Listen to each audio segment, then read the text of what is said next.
Well, hello everybody, and when I mean by hello everybody, I mean hello to my teacher. Today, I'm going to be reviewing Team Fortress 2, a timeless classic from 2007. This game has gone through the ringer so many times that people don't even know if it's alive, it's gone, it's within the game's boundaries.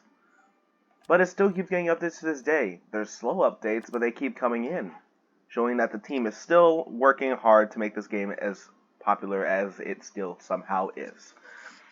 And this was one of the first Valve games I ever understood of, along with Quake, and its first game ran off of off of the old Source engine that we know and love today, featuring the 9 fantastic classes that we all know and love, or at least people who know the game know and love, except maybe Pyro. Let me just tell you this much, that Team Fortress 2 has been a timeless classic for such a long time. And the game has not changed so much to the point where you don't recognize it. It still remains that a war game that balances out cosmetic hats with fun. And let me just put that into perspective. I can go into training and fight against bots and it'll still be just as fun if I went to a normal match. So, today I'm going to be reviewing the game mode, Control Points, which is a default game mode. There is 2 more, King of the Hill, which means just hold the area till the time runs out. Simple. Then we got Payload. One team pushes the cart. Red team needs to stop that. Simple. Control Points. We're going to do 8 bots. You know what? Just because of the review, I'm going to keep it at 8, because I normally put it to 4. I'm going to put the bots on normal to give the better experience, and then we're going to start it up. They even have the way of showing off your performance. They show you how your total playtime with the character in general and the amount of time you play in the game, along with the fact of how many points you've gotten in one round. With my most being engineer, a techie, a Texan smartass. The game, it has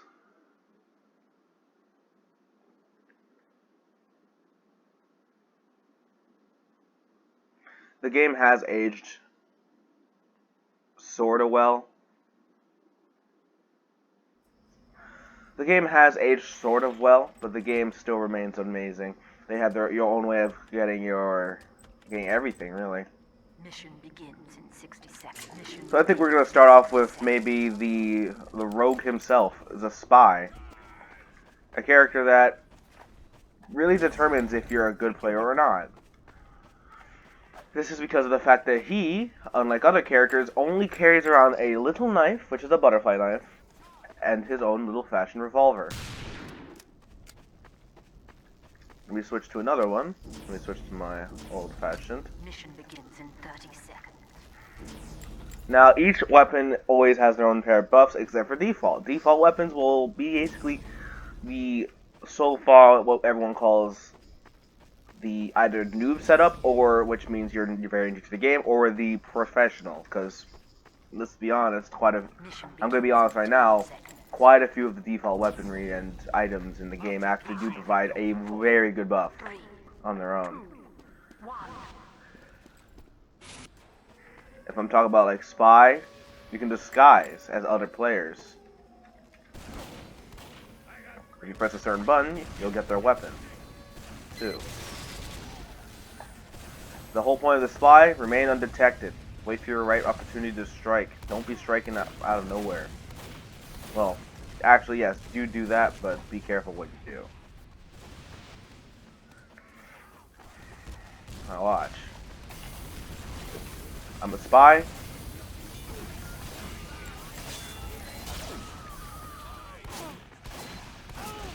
I managed to sap the dispenser out. The reason why that's so important, the reason why that feature is so important, is because without the engineer, nothing gets repaired. See, if I go to someone like Sniper now, and I try to take on the Sentry, it'll be a lot easier because no one's there to repair it. Now, Sorry, I'm not the best sniper out here. But that medic can heal anyone from a pretty good range, and the medic has access to those arsenal of items and weapons that he can use. The medic is not defenseless, but he's also not the strongest. I'm gonna try out Scout. Scout is what he is, a scout. He's fast. He's got a fast array of weapons, unless you get critted. That's what you gotta watch out for. But there's many characters in this game. You will never run out of characters. Well, you will, but you won't run out of variety with them. Say if I use this.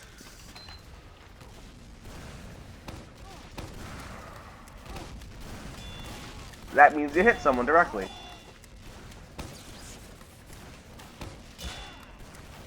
How are you not dead, mate? Just die already. Christ. Sorry. Sorry.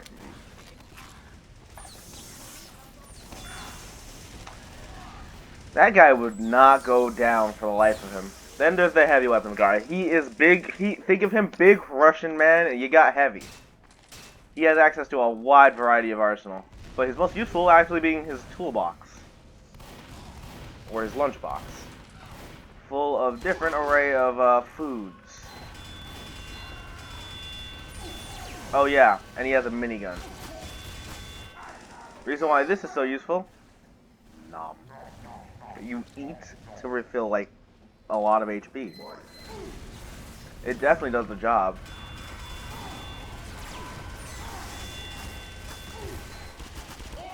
And I still died. That sentry gun. Oh, it's level 2. I'm wondering how was it getting me. That's because it's level 2. Then we have the most American.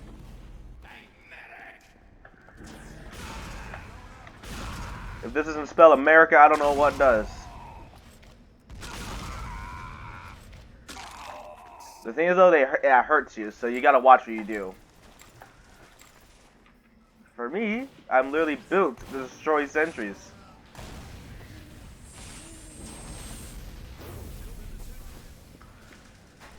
The game, sure, some people say it hasn't aged well, some people say it's bad.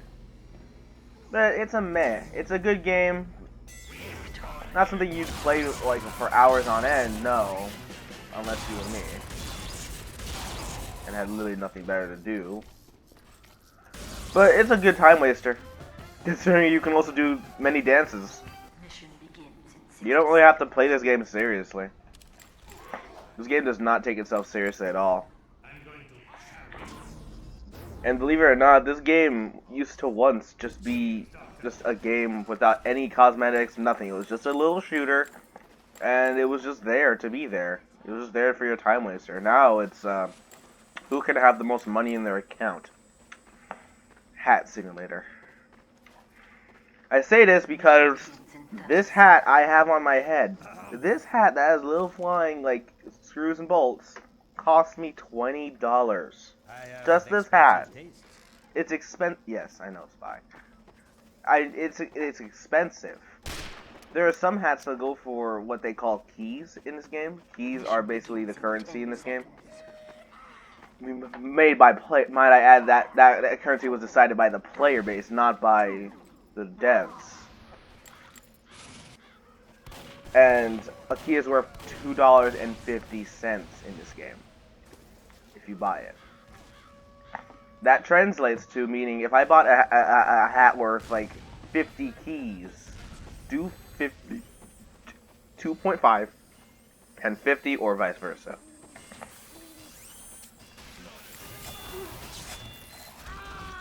Damn it. I was hoping that would work, it did not. But we always have ways of dealing with those kind of people. The Cow Mangler 5000. People say this weapon actually isn't that good, but I don't care. I love it. Oh, they're one of those type of AI. Yeah, you can do this. Just go into the spawn and just try and kill everybody.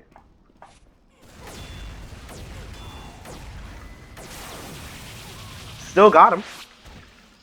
And yes, that's the most amazing animation that I can see for that. You turn into that. Yeah, the AI names are chosen by the system.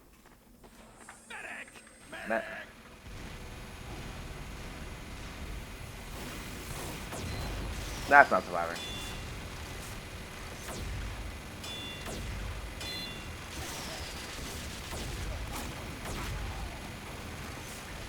For the record, the reason why it took Heavy so long to destroy that is because the game forces the Heavy to do less damage to it.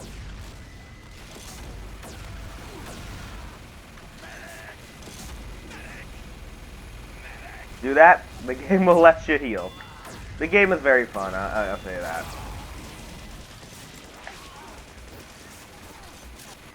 Now time to cap point. Look how easy it is just to climb around. Can you heal me, medic?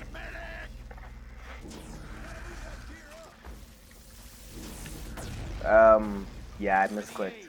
Sorry if I'm not reviewing it as much as I should, like talking a lot.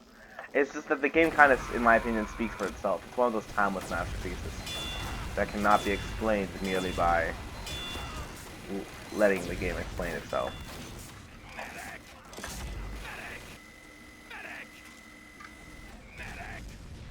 Yeah, the medic won't heal you if he's supercharging. You gotta wait through it all.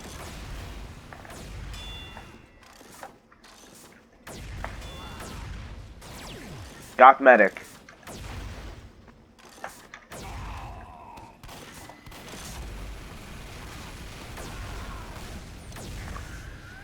This thing has unlimited ammo. All you gotta do is keep pumping it. Bop. Boom. There you go. That's we got one more. Once I'm done with that, this review will be over. I'm just showing off one of the maps. There are many maps actually. There are many maps in this game. As I can prove right now, I'll go into casual, opening up these queues. Look how many maps there are. For control points, right now we're just in, where is it called? I'm trying to find it. I guess they removed it from the official map pool, but it was there at one point or another. But this is the final point. In this map specifically, you literally just have to cap 3 areas, which means you have to get 6 points in total, but the time transfers over. Which means if they can't defend for a long time each time, and they're still losing, it's going to be hard for this one. I say that because even with that sentry gun over there, let me show you something. Direct hit.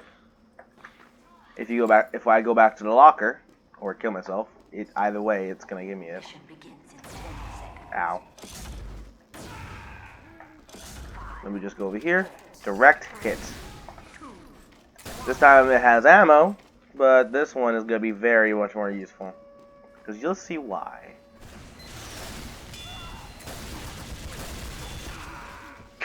It does crazy damage to a sentry gun. Although I have to, not die for it to work. Now there's 2 types of, you saw this engineered shotgun. The game actually takes it 2 different ways. There's a fixed pattern, and then there's the rando pattern. If there's random chance, that means the random pattern will be on. Now that could be working in your favor or you're working your detriment, depends on how you look at it. The direct hit is what it is. It does not do much damage if you don't hit them with it. And for good reason. It does amazing amounts of damage if you can hit them. Gotta keep capping, gotta keep capping. Where's medic? Stay on me, medic. And the medic has healed me. Son of a... Oh, damn well this motherfucker didn't do that. Okay, he's dead. They call this gun a direct miss half the time due to people saying no one can aim with it.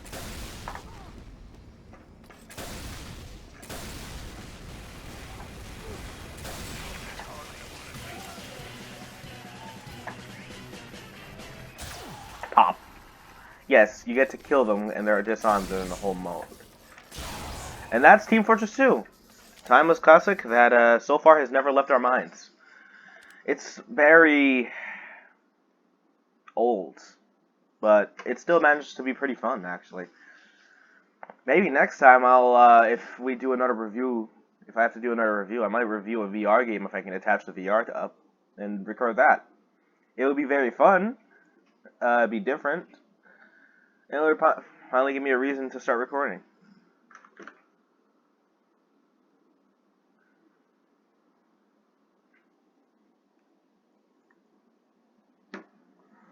Anyways, guys, I hope and my teacher, I hope you enjoyed. I hope you liked the review. Sorry if it's like way too bare bones and simple, but Team Fortress 2 is just what it is. A timeless classic that is simple and fun. Offers 9 different classes, and they all are very self-explanatory. Heavy is big and takes a lot of damage. Seems like he'd be the front. Demo Man, he's what he is, a demolition expert. The Pyro, if you don't know pyrotechnics, you wouldn't understand. The Soldier, he's your one-of-the-mill soldier class. It's nothing new. Scout, he's a Boston boy who's kind of a jerk. And is also the son of Spy, the handsome rogue. Sniper being one of the others. He's a paid assassin. Now, Spy and Sniper are the only people who are paid assassins. Medic is insane. Engineer, I believe he is insane, but he has a good way of hiding it. Like, he's very, he kind of just hides the way and just lets it swelter, I guess. It feels that way. Like, he just lets it just be there. Just be there. Heavy, when he's just murdering people, he just goes into I feel like he just goes into a frenzy of just laughing like a fucking, like a effing crazed maniac. Pyro, he ain't crazy. He just got something on that makes it look like he's crazy. Soldier, he very American, very fun to play. Although the problem is everyone plays him, so it kind of just gets dull after a while. But what can you do? You can't stop the players from doing what they love. And then Scout, shotgun boy who loves to use his shotgun way too much. There's many different shotguns for him. But that's all. See you guys later. Adios.